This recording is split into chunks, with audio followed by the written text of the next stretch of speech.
Tapos na nga ang NBA Finals mga idol at isa na namang mahalagang event ang paparating sa NBA calendar, ang 2026 NBA Draft. Sa pagkakataong ito, hawak po ng Washington Wizards ang pinaka-importanting pick sa buong draft, ang number 1 overall pick. Pero hindi katulad ng mga nakaraang taon kung saan parang automatic na kung sino ang kukunin sa unang pwesto, medyo mahirap ang sitwasyon ngayon ng Wizards. Kasi tatlong pangalan ang talagang lumalabas bilang kandidato para sa first overall pick.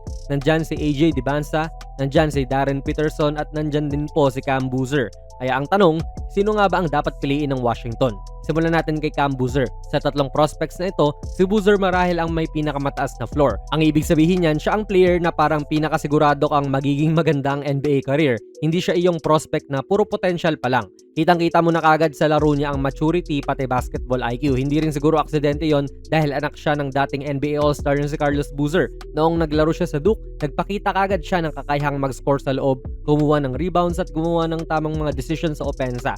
Sa madaling salita, safe pick po si Boozer. Pero ito ang problema mga idol, kung ikaw ang Washington Wizards, gusto mo ba ng safe? Kasi tandaan natin, isa ang Wizards sa pinakamahihinang teams ng NBA nitong mga nakaraang taon.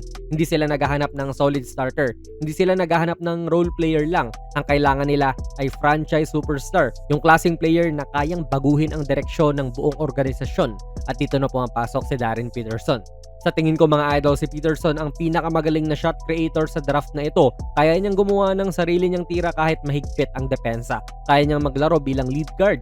Kaya niyang umatake sa basket. Tumira mula sa labas at gumawa ng opensa para sa kanyang teammate. Sa NBA ngayon, napakahalaga ng ganitong skill set dahil karamihan ng mga contenders ay may elite perimeter creator. Tignan niyo sina Shai Gilgeous-Alexander, sina Luka, Anthony Edwards at iba pa. Kadalasan, nagsisimula ang championship aspirations sa pagkakaroon ng isang elite shot creator. Pero may tanong din kay Peterson, magiging sapat ba ang kanyang athleticism laban sa mga elite defenders ng NBA? At kaya ba niyang maging number 1 option sa isang championship caliber team? Hindi dahil magaling siyang scorer ngayon ay automatic nang magiging superstar siya sa susunod na level. Kaya kahit napakataas ang upside niya, mayroon pa rin pong kaunting risk. Tapos may injury issues pa yan, lagi siyang nagka-cramps daw. At dito na tayo pupunta sa prospect na para sa akin ay may pinakamalaking chance na maging number 1 pick, si AJ Dybantsa. Sa tatlong players na ating pinag-uusapan nga, si AJ ang may pinakamataas na ceiling. Siya yung prospect na kapag tumama ang development, pwedeng maging mukha ng isang franchise. Halos 6'10" na wing player to na kayang magdala ng bola, kayang umatake sa basket at may athleticism na bihira mong makikita sa isang player na ganun po yung size. Sa modern NBA, halos lahat ng teams ay naghahanap ng malaking wing na kaya mag-score sa iba't ibang paraan. Kaya nga napakahalaga ni na Jason Tatum, Kevin Durant at maging Paolo Banchero sa kanilang mga kupunan.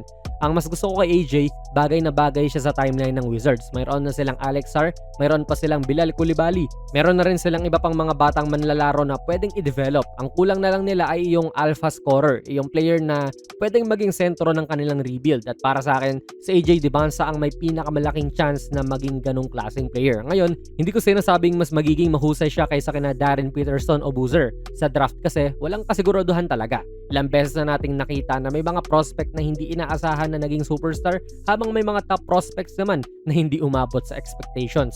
Pero kung ako ang Washington Wizards at bibigyan ako ng pagkakataong pumili ngayon, pipiliin ko yung may pinakamataas na upside. Kaya para sa akin, AJ Dybantsa po ang dapat maging number 1 overall pick. Opinion ko lang to mga idol.